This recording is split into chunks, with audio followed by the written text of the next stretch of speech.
Hi guys, hope you're all okay. Welcome to Vlogtober day 3. Today I'm going to do the YouTube survey that loads of people are doing at the moment, and it's fun and interesting, and I'm going to crack right on. If I'm looking down, it's because that's where I've got the questions. The first question is, what is your biggest fear? Oof. Now I am afraid of two things: the dark and rubber gloves. Yeah. But they're what I'm scared of. I suppose my biggest fear is something horrible happening to someone I love.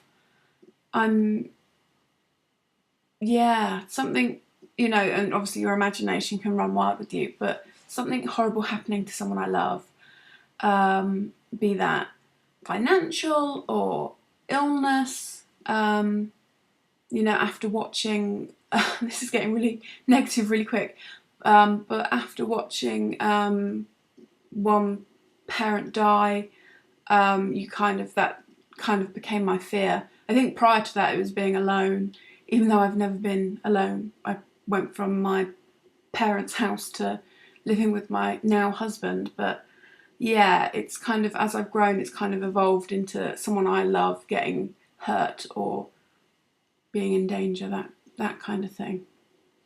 Not as jolly as I thought this was going to be. Question 2, how did you find out Father Christmas wasn't real? I think I was 6 or 7, and a older girl called Lisa Truman, who I don't like. That's not fair. I haven't seen her in probably 20 years, but whenever I think of her, I think of negative things, and probably because she was the person that told me. She was a couple of years older than me, and we were playing dens. For those of you that didn't grow up in the countryside, that's what we used to do. We used to go and make dens or camps. And she told me, and I was mortified. And I ran home and I told my mum and dad. My dad told me she was a liar, and then my mum and dad kind of come back to me after a couple of hours and went, well, actually, she's not a liar. I was like, no! But yes, it was traumatic, but I still get Father Christmas presents even to this day. Number 3, what is the best idea you have ever had? I'm not sure. Taking a risk on a boy that I thought I didn't like. I'm sure I've told the story 1,000 times. But yeah, when I met John, who, for those of you who are new subscribers or you've just come across this video randomly, he is my husband. We've been together almost 11 years. When I first met him, I didn't like him. I thought he was arrogant. And now he's my best friend, so that was a good idea, to take a risk on a boy. Question 4, most embarrassing thing your parents have ever done. Told everybody every single embarrassing story about me there ever is, and there were a lot, because I was kind of that kid that just was allowed to do, within reason, I was allowed to pretty much do whatever I wanted because I was expressing myself, and along that journey I made a lot of mistakes, and my parents took great joy, especially my dad would take great joy. His favourite story, which I will share because he's not with us anymore to share anymore, and by saying this, it shall be on the internet forever. When I was, I'm going to say 2, or however old you are when you're potty training, I decided to poo in my eldest sister's cassette player.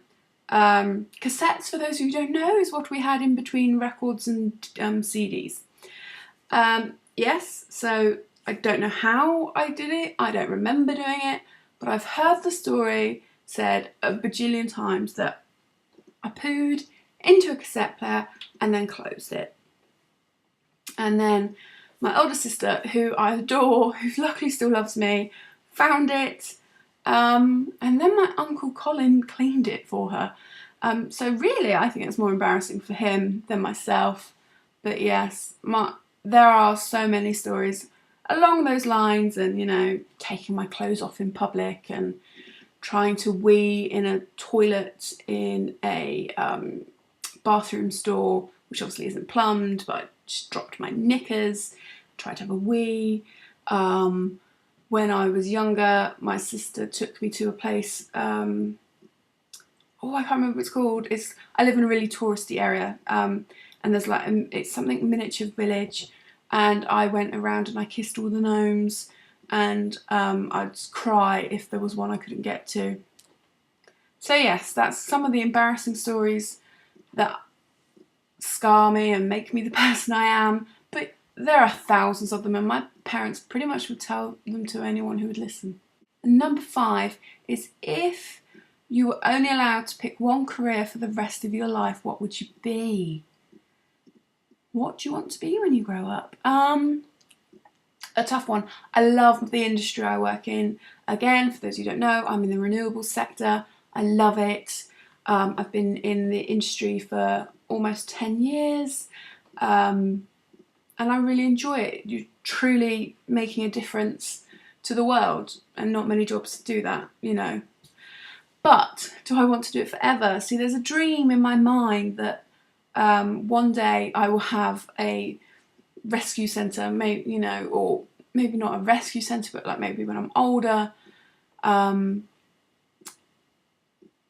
you do that thing where you foster dogs or you adopt dogs, and I kind of like the idea of that. Obviously, I adore YouTube, but if I could only have one, I'd probably want to be a mummy. Now, obviously, I only have furry babies at the moment, and I love them like my children. But I think if I could only have one, I'd probably be a mummy.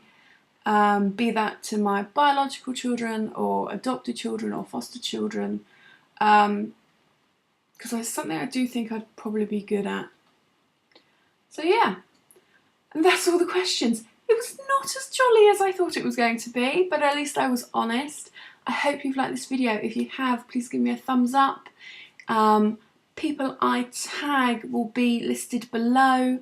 I hope you all have a lovely, lovely day. Take care. Bye.